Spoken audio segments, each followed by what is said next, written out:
life was a tragedy. His daughter was abducted and murdered. He never overcame that. And neither did his wife, and his wife died prematurely. And on her deathbed, Moraine promised her that he would see the investigation through and that he would see justice done for Helen. And he told us that. And of course, at the end of the day, he did just that. Great man, and as important to this investigation as any detective. I was asked to say a few words at his funeral. This was a man of immense character. This lovely man.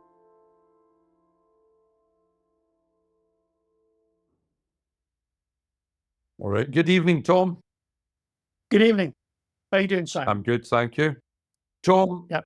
I want to talk to you about the victims tonight in particular, because I don't know about you, but I always like to spend at least 10 times more time on the victims than I do on the animals that we tend to discuss here as the perpetrators. But in this case, there was something that intrigued me about what you were telling us last time, and that was this double act of Angus Sinclair and Gordon Hamilton, Hamilton being his brother-in-law. Normally there's a dominant amongst a duo like that. Who was the leader here? Who was the real driver of this rampage that these two went on? Well, there's no question it was Angus Sinclair. First of all, we know from the murder of Mary Gallagher that Angus Sinclair acted alone, so he didn't always act in a pair. We're not sure about how many crimes Gordon Hamilton was involved in, but what we can say is we only found traces of him at the World's End seat. Gordon Hamilton was a weak individual. He was a heavy drinker. He was a bit of a waster, to be honest. And that's not me saying that. That was his family's view of him. And so there's no question that Sinclair was the leader and the ringmaster in all of these crimes, as he was in all his other criminal activities as well. He was very much a leader. He was always sober, wasn't he, and calculating? Sinclair didn't drink at all and was always waiting for the opportunity, whether it be a crime, a robbery, a theft, or some exploitation of somebody. You get the impression with Angus Sinclair that he was always lying in wait. Tom, something that's very topical and well known, all of our listeners will be aware of profiling, and we're no strangers to it ourselves. Angus Sinclair would be difficult to fit into a profile, wouldn't he, because of the way he picked his victims differently. He seemed to go through phases in his activity, in his criminal activity, with regards to the victims that he chose. Yeah, it's interesting. Angus Sinclair is a sort of multi-commodity criminal. He is a robber, he is a thief, he is a pornographer, he's a very good painter and decorator, and he's a predatory murderer. And if you look at his victims in terms of his sexual offending, he starts with a wee girl, Catherine Rehill. He then goes to teenagers and older women before coming back to children again at the end of his offending pattern. So you see this perfect bell curve of offending. And looking at the timings of these crimes, it's very clear that his last adult victim was Agnes Cooney. Now, Agnes Cooney was a big girl. She was well set up. She was muscular. She was very able. Although she was only 20, I think she was very able. And from her injuries, it's clear that she put up a fight. And we think that frightened Angus Sinclair. He almost didn't get away with that one. And so he went back to safer territory. He disposed of his murder vehicle, the Toyota camper van, which we'll talk about as being an absolutely key to these crimes. He got rid of that and he was back on foot when he was attacking the wee girls in Glasgow, for which he was arrested and got life in prison. Okay, so the victims themselves, Tom, the girls that were murdered by Sinclair predominantly, we've now got a few years leading up to the trial, the first trial. There was no rush because he was in custody. He was out of harm's way at that particular point in time. Do you have any information about how he functioned within the prison? He adapted perfectly to the prison environment. And in fact, when we phoned up the governor of one of the prisons he was in to notify him confidentially that we'd be coming to take him away, his response was, "Oh, no, not Gus. Gus runs my kitchens. Gus is a great guy. Wow. What am I going to do? He's worth two of my prison staff. Gus, oh, great fellow. Organised, driven, energetic, a man who got the job done. Unfortunately, that was also true of his offending. Yeah, I think we mentioned it in our last episode that he obviously had a charm about him, that he was able to get into the circumstances that he got himself into, and to some degree engender trust from his victims in the first instance. Yeah, all his victims had a drink, but were not drunk. That was the key thing about it. It was always the weekend, usually on Saturday night. All his victims had been out on the town, had a couple of drinks, just maybe enough to take the edge off their wariness. And he was very plausible. And he was very clean, and he was very respectful, and he wasn't drunk. So to these girls who were used to being assailed by young men who were drunk, then as Angus Sinclair looked a very nice, safe prospect. But what I forgot to say, he took the role in prison latterly of a sort of father confessor. So young prisoners would come to him to talk about their problems. Sinclair would give them sound advice, and pretty brutal advice too. He would tell them to shape up and get themselves organised. And so he was very much, as I say, a father figure, father confessor, as it were, within the prison system. He was firmly ensconced in Peterhead prison when we got a hold of him in 2004. And one of the things he dreaded was being moved out of Peterhead, because he had his regime and he had his lifestyle there, which was very bearable. And he had status within the system as this sort of elder statesman kind of figure. Can I ask you a question, Tom, that's probably in the minds of all our listeners? Did he have any remorse? None whatsoever. He was, while he was not diagnosed, although he was examined, he was not diagnosed with sociopathic tendencies or as a sociopath. There's no question he had sociopathic tendencies. These girls were just objects to be used and disposed of. He had absolutely no empathy whatsoever, never expressed it, never gave any indication, nothing, not a hint. It's something that we'll return to, no doubt, across many episodes, is that trademark, if you like, of the psychopath or sociopath, that they don't see the world through the same lens as most of us do, where we understand other people's feelings and other people's vulnerabilities. Tom, if we could move on from him then, if we could move on to the victims' families, because in any inquiry, a big part of that inquiry is the liaison that we have with the victims and their families. How did that operate within the confines of the World's End Murder? Well, we were very, very fortunate in that Helen Scott's dad was a man called Moraine Scott. Moraine Scott is actually very well known within amateur football circles. He was a very senior administrator for many years of amateur football in Scotland. And clearly he was a collegiate person. He was a very good team player. And right from the start, he took the role of the sort of contact person for both his own family and for Christine's family. Christine's mum wasn't able to do that. And so Moraine Scott was the main point of contact. And over the years, he was a tower of strength and a huge assistant to the police service. As you know, Simon, it's these things, as the inquiries go on and you get no results, the members of the press will start to try, or some members of the press will start to try and pick off the families. Do you think the police should have done this? Try and put a wedge in to create a story about the murders. Moraine Scott was outstanding. Never allowed that to happen at all. His position was always, listen, the police and I are working on this together. These boys are doing a great job. We'll get there.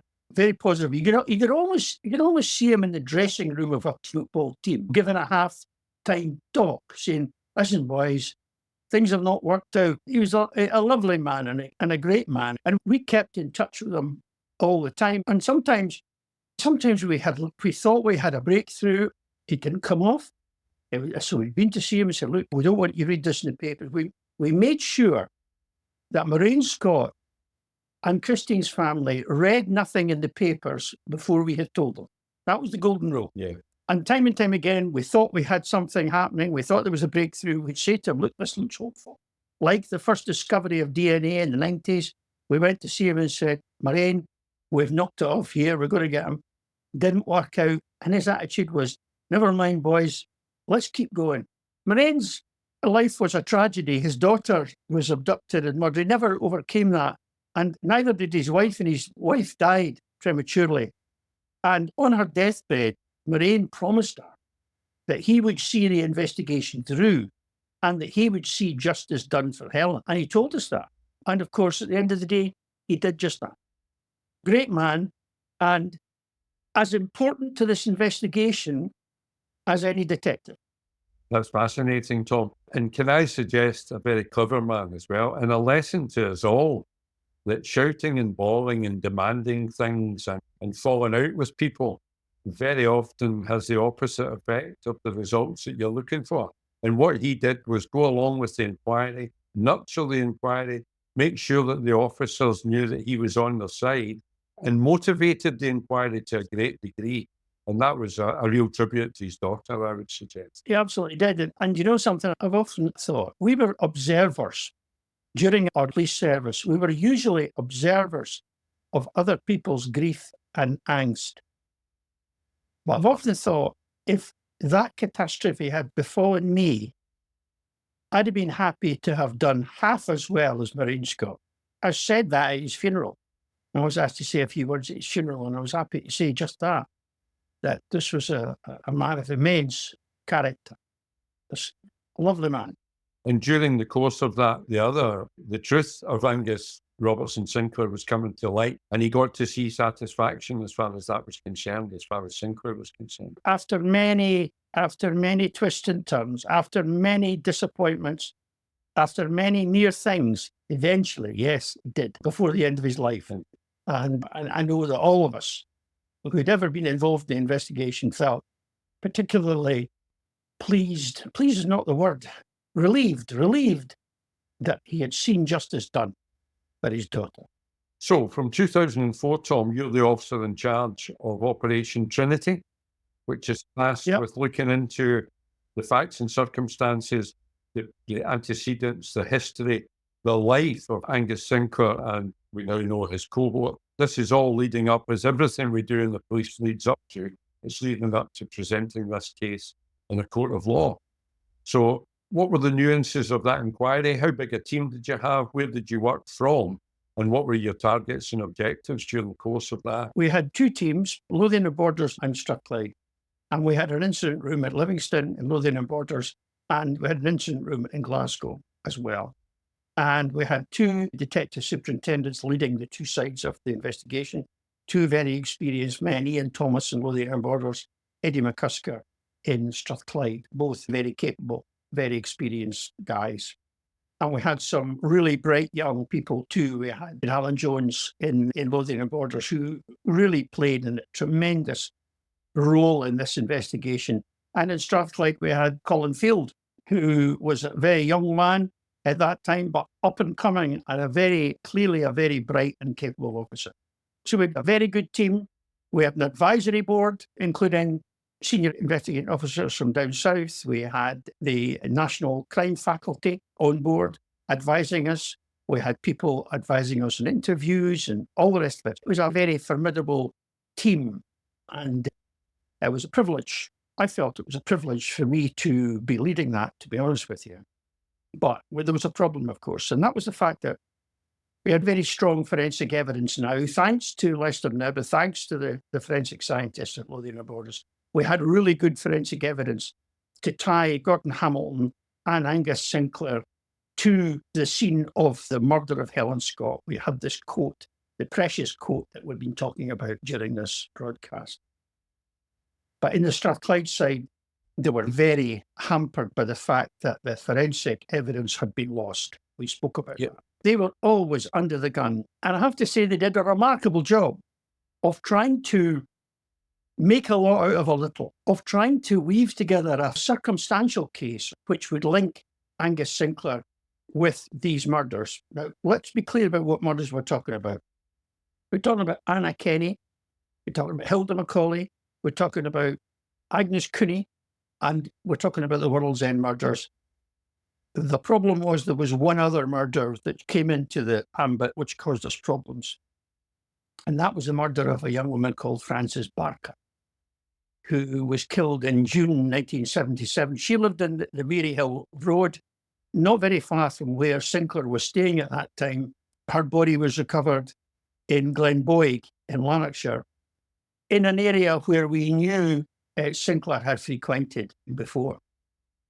And so all of these murders were identical, not similar, not very similar, but identical in terms of the victims, in terms of how they'd been killed, in terms of the locations where they'd been left.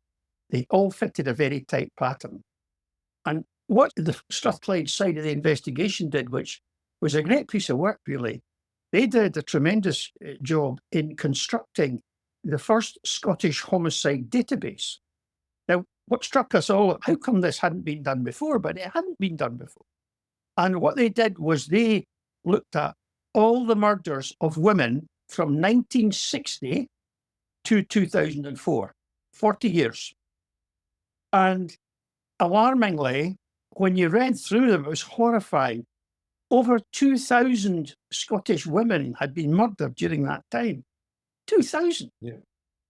It was absolutely horrific when you read it. But the point of doing that all was to show that this group of murders were all identical. The problem we had with Francis Barker was that a man had been convicted for that murder, a man called Thomas Ross Young. And he was in prison serving a life sentence for that murder and for a series of rapes, attacks and prostitutes. So he was a bad guy. Anyway, this caused us a big problem because we ask ourselves, okay, there's three options here, isn't there? There's the option that Thomas Ross Young offended along with Angus Sinclair. Was he another mate that Angus Sinclair had? There was no evidence that Young had ever met or had offended or had anything to do with Thomas Ross Young. Young was a lorry driver who was also believed to be responsible for another murder of a wee girl called Pat McAdam in Dumfries and Galloway in 1967. Thomas Ross Young was a horrible individual serving life imprisonment, but there was no connection between him and Sinclair. So you've got to say, okay, so if he didn't offend with Sinclair, perhaps Thomas Ross Young was not guilty of the murder of Francis Barker, and perhaps there had been a miscarriage of justice. Yeah, there was a lot of evidence to convict Thomas Ross Young, in fairness, and a lot of physical evidence. So that was difficult. Third option is that our pattern wasn't tight enough, and that this exceptional case we were trying to present about these murders being absolutely exceptional and identical within 2,000 murders over 40 years was actually, in fact, not 100% tight. Either way you looked at it, it was bad news. Given the media coverage of the Sinclair murders, I'm talking Anna Kenny, Angus Cooney, etc., could he have been a copycat? He was the first in the series. Francis Barker was the first one in June 77. Okay. The murders basically covered the second half of 1977 and the first few months of 78. And Francis Barker was the first. And of course, the World's End murders were in October. So that wasn't a possibility. Okay, so we had a very strong forensic case for the World's End murders. And we had circumstantial evidence around about the other cases in Glasgow with Sinclair knowing all the locations, having visited the location, including Anna Kenny's deposition site that you were at as a very young constable. He'd been up there fishing. And the key to this time he had was the fact in the middle of 1977, with the proceeds of crime, he had bought a brand new Toyota Hilux camper van. And this was his murder vehicle. This was his abduction vehicle. And sometimes when you're looking at these patterns, you tend to go on down the road of all sort of psychological stuff. Sometimes it's something very physical. He had the ability to do it. And he had the ability, he would go away at weekends, disappear from sight, disappear from the view of his family, fishing allegedly, or away allegedly working in this camper van. And this was the perfect vehicle in which to abduct young women, in which to secure them, and in which to murder them. We had all this stuff, and we constructed what I thought was a very good case. And if you can imagine a tent with the central pole of the tent being the strong forensic evidence from the world's end. So we had this very strong central column of evidence, the forensic evidence from the world's end. And then we had a whole lot of surrounding evidence, like the guy ropes of the tent, which support the pole, and the pole supports them. And that was the Glasgow evidence. That was all the circumstantial evidence on the Glasgow cases. But all in all, we thought that it hung together. And we submitted it to the Crown 2000 and end of 2004, 2005. And we got unlucky. We'd had a very good Procurator Fiscal who'd been working with us, and we'd had a very good Advocate Depute. But just as the case was submitted, these personnel changed.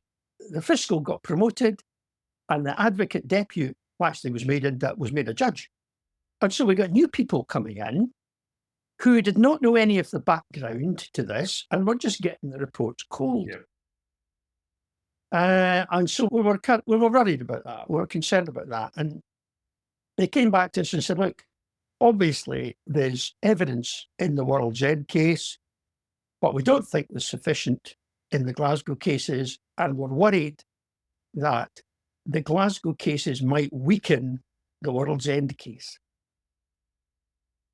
So, as you know, once you hand a report over to the Crown, it's up to them. Yeah. It's not up to you. You can influence, and you can suggest, and you can hector, and you can phone them up. But at the end of the day, they will take their decisions based on what they think is the public interest and what they think is the best interest of the case. And it always amuses me. You see in the newspapers, people saying, oh, the Procurator Fiscals and the police work hand in glove and they're all pals together. Well, I can tell you, that's never been my experience. I wish sometimes it had been that way, but it wasn't. So it was a huge disappointment to the Glasgow team, who, as I say, had done a power of work. They really had. People like Colin Field and what really had pulled out all the stops and done everything they possibly could. But no amount of new science and no amount of investigative zeal and ability will compensate if a bad mistake's made back down the road a piece. And the loss of the forensic evidence in the Kenny, Macaulay and Cooney case was a disaster from which we could not recover. So anyway, we swallowed that with great difficulty, and the trial date was set for 2007 for the World's End. But as we got closer, we started to get worried about that too, because it was very clear that the Advocate Depute who had been appointed was taking a view that this was a very simple case. There was no need to worry about all the supporting evidence for the World's End I'm talking about now. No need to worry about all of that. No need to worry about introducing stuff about knots and about how people tied knots and all of this stuff. Nothing like that at all. They would just go on DNA. So in essence, the summary of the case that the prosecution were putting in 2007 was, here we have a murdered girl, and here we have a DNA sample of semen, and this sample belongs to this man here, the accused. That's so it. He must have murdered her. Dead simple. Dead simple. That's it. Black and white. That's it. Of course, we thought, wait a minute, there's an obvious flaw in this. And we saw it straight away, and we spoke to them about it. We said, listen, don't you realise, although this guy has said nothing during hours and hours and hours and hours of interviews, that when he appears in the court, he was going to say, well, yes, maybe I did meet her and we had consensual sex. Now, that's an obscenity. Helen was just a lassie who had no sexual experience at all. To suggest she'd have gone on a one-night stand with a man who had sex with her and left her, and somebody came along and murdered her was ridiculous. But of course, it blew a hole in that very slender case of the prosecution's. Because the problem was that the prosecution case in 2007 was just the single pole which was brittle and which was susceptible to these kind of challenges. And anyway, the Advocate Depute wouldn't have any of it. It wasn't to be reasoned with. He knew best. And as you know, there's nothing you can do about that. The Advocate Depute is the person to take the case. We were unfortunate with the judge as well, in that the judge was not a judge who was very experienced in criminal matters. He was an expert in other areas of the law.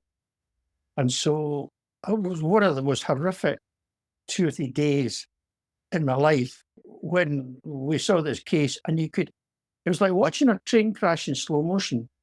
There was absolutely nothing you could do about it, but you could see exactly what was going to happen. And so prosecution said, this is my case, dead girl, DNA, this is the man's DNA. And the defence got up and said, well, that could well be, my lord, because my client says that he probably met this girl and had consensual sex with her, and that somebody else must have killed her. And you've got no evidence to suggest, or there is no evidence to actually tie the murder to him. And of course, there was evidence, but it hadn't been led.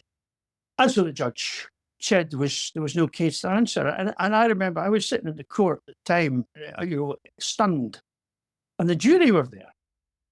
And I'm a great jury watcher. I have a great belief in juries. The jury were there, and there was 2 women, older women, sitting in the front of the jury members, and they were looking at Angus Sinclair, and you could see in their eyes they're thinking, they were most upset about that. You could just see that they did not believe a word of that. The only saving grace being, of course, that he's still in custody and he's not going anywhere. They couldn't do any more harm after that, Tom. That's true, Simon. That's true. But can I tell you, it was a very, very small compensation. Yeah, I can understand that, Tom. You've touched on so many aspects of police work there that I need to recap just a wee bit, because people listening to this, as you say, probably think that the police service and the Procurator Fiscal Service, the Crown, work very much hand in hand, hand in glove, if you like. And it's very much not the case in my experience as well. So much so that I worked in the drugs field for many years and in surveillance. And whenever we put a case together, which might have taken 6 months, I don't mean work on it every day for 6 months, but it may have been pieced together over an operation that spanned 6 months or a year or a couple of years in some cases before you had all the spokes together to make it stick together. And then you brought it to a head with interviews or seizures or whatever it might be on a big scale. But in order for a fiscal or for the Crown to understand all those nuances, we never ever sent a case in. We always made an appointment and somebody was nominated. I did it very often with drugs cases, especially one where I had put the wrong door in, but I'll come to that another day perhaps, and had no warrant for the house that we were in. And we'd made a major seizure of firearms and drugs. And we got away with it because I went and saw the fiscal and explained that this had been done in good faith. And when it went to the court accepted that it had been done in good faith and that it would have been remiss of me not to do it. So the point I'm making is that we very often had to make sure that the Crown and the Fiscal Service got engaged with it, because they're dealing with such a volume of work in the Fiscal Service. And I know that we've got a guest coming on in the not too distant future who was an advocate who worked for the Crown. So we can maybe discuss that with him as well. But those relationships were so important, especially with major crime like you had there, an unsolved murder, which at that point was almost 30 years. In fact, it was 30 years old in 2007 after the World's End murders in 1977. Probably the fiscal had been at primary school or early secondary school when those murders had been committed, which kind of puts it into perspective a bit as well. We had a very good relationship with the fiscal. As you say, we had a fiscal who was advising us in the investigation, and we had an advocate deputy who were keeping appraised. But as I said, there was personnel changes. And so we had new people that came in. And while we did all that you're talking about there wasn't the same degree of ownership or commitment from the new people that came in than there had been from the old people. And that's just a fact. So it was a culmination of circumstances. Anyway, Sinclair was discharged, and there was an absolute uproar, because by this time, most of the press were aware of the evidence. I mean, miscarriages of justice work 2 ways. It's not always the accused who is wrongly convicted. Sometimes it's the accused who gets away with it. And there was a very strong feeling that had been a miscarriage of justice. And really now step forward two immensely powerful characters in this whole story. One of them was Frank Mulholland, who was the Solicitor General, and the other was Kenny McCaskill, who was the Justice Secretary in the Scottish government. And both these men got it. Both these men understood exactly what the issues were, and there was huge public concern over this miscarriage of justice. And, Frank Mulholland had a meeting with Moraine Scott, Ellen's dad, and promised Moraine that he would do everything he could to set it right. And he did. Later, Frank Mulholland became Lord Advocate, and it was incredibly powerful. Superb, Tom. I think at that point, because it's quite a shock to get us to 2007 and discover that Sinclair's not going to answer for these crimes as it stands.